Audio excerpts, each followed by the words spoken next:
Hillsong and their apostolic buddies back in the year 2000 are hiding a lot of information from the general public that they do not want you to see. Hi, my name is Jake Elliott, and in this video and in videos to come, we are going to be going through books and pieces of evidence that did not make it into the Royal Commission that need to be examined.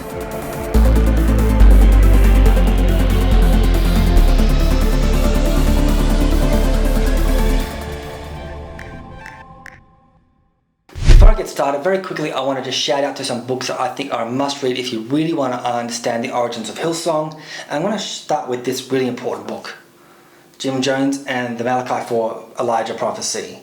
Yeah, it goes quite back early last century and then kind of really focuses on the new order of the latter rain and the apostles that emerged out from that. One of them being, as you know it, Jim Jones.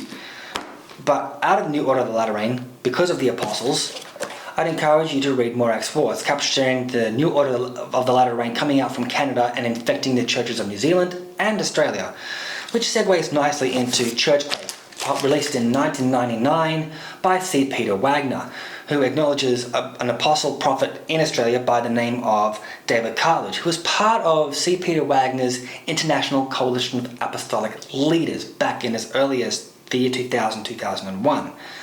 So I bring up the name David Cartledge because this is the book that I would say is the Bible to understanding what Hillsong is at its core. It is a bona fide New Apostolic Reformation cult. And I'm not afraid to make that statement. So I'd encourage you to read this book. It's got the foreword by C. Peter Wagner. And in this book, David Cartledge actually calls Brian Houston and Frank Houston apostles. And this book is incredibly scandalous once we start putting in the timeline of events and even understanding that David Cartledge was on the board in that controversial 1999 December executive meeting where he knew Frank was a pedophile. He published this in the year 2000. Go figure. So without further ado, let's look at the book at hand.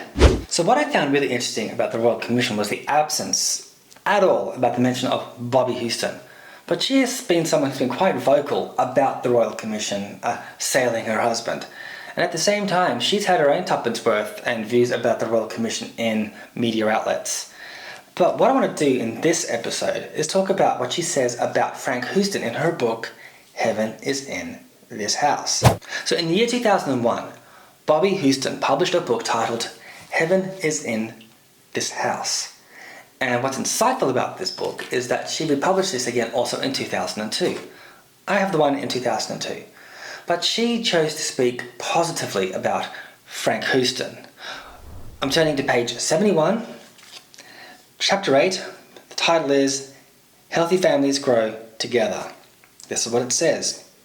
Healthy families grow together. In other words, they are prepared to do the seasons of life together. At the beginning of this book, I shared my hope regarding life, quote, that I might love the Lord my God with all my heart, soul, and strength, that the people in my world would also love this same God with all their heart, soul, and strength, that when the rewards are being handed out in heaven, not one precious person will be missing. To achieve this requires a commitment to the people around you that says, hey, I'm prepared to do life with you. In fact, I'm not just prepared, I would love to do life with you. It is a commitment which takes the good and the bad of one another's journey and chooses to emerge on the other side together, intact and with nobody missing. I will forever treasure a planning roster that our friend and worship pastor Darlene once sent me regarding a conference we were organizing. Handwritten on the bottom were the words, I count it an honor to love God with you. Love, Darls. When we learn to verbalize these simple, heartfelt moments, it adds a dimension to life that is eternal. Aww. The commitment to do life together is the defining framework of a great natural family. So notice the word framework, and it's not because of my channel name. The commitment to do life together is the defining framework of a great natural family. But sadly, so many in our world are missing out on this gold because they have lost the ability to endure the tough times. The moment they are challenged, they forfeit, bail out, abdicate, and tragically rob themselves of the joy of growing into places of victory and success together. Now, hear this. At the time of penning this chapter, Our church is 24 years old. In that time, there are a number of us who have done a whole lot of growing together. Our founders, Frank and Hazel Houston, may have been in their mid-50s when they decided to uproot from New Zealand and follow God's direction to plant another church in Sydney. But the majority of us were really a bunch of kids.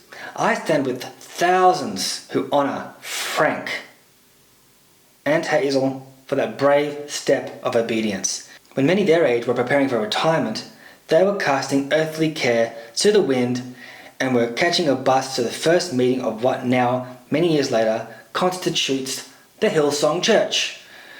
By the way, that first meeting had 9 people, so never despise the day of small beginnings. Anything substantial in God always begins as a seed. I stand with thousands who honour Frank and Hazel for that brave step of obedience.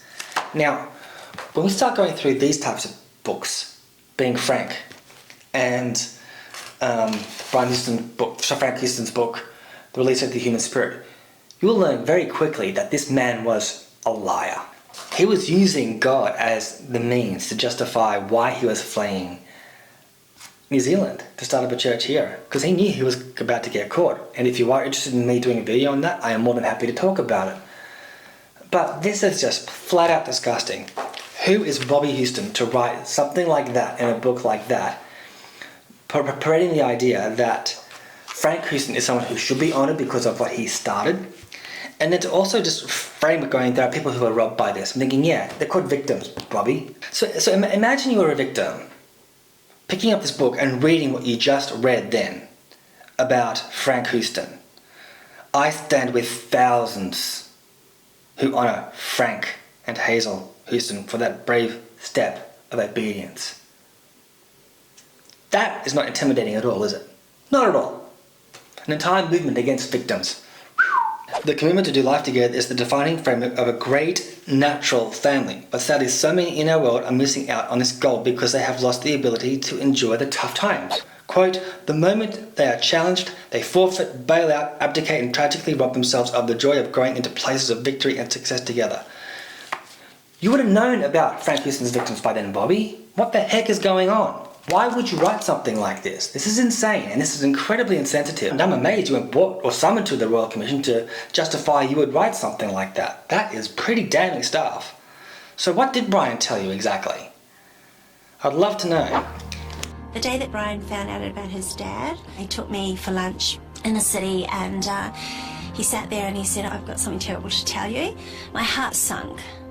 My heart sunk for a minute because I thought, oh my God, he's going to tell me he's had an affair. I thought, oh my gosh. And then he said, I mean, not that that's laughable, but he said, and he told me, I don't even remember his words, and I just remember I was stunned. I was stunned. And I'd love to get your thoughts on this as well, because I often call Bobbie the God Whisperer because God always whispers to her. So the fact that God did not tell her, hey Bobbie, you might not want to mention a pedophile, you might not want to honour and give mention to a pedophile in your writings, I think that is something the God Whisperer might actually go, oh, actually, I'm feeling a sense in my spirit that maybe I shouldn't be saying something like this. And I also want to point out that she just connected Frank and Hazel Houston were the ones that made Hillsong Church. It wasn't Brian and Bobbie. It was Frank and Hazel. That's what she just said. Rewind the video and hear that again. So, don't you like how she just framed that entire thing? What are your thoughts? I cannot believe Bobbie Houston, Mrs. I'll ride with you and hashtag me too, will write something that insensitive to people that she knew were sexually abused by Frank. Bobbie, you got some explaining to do. See you soon, everyone.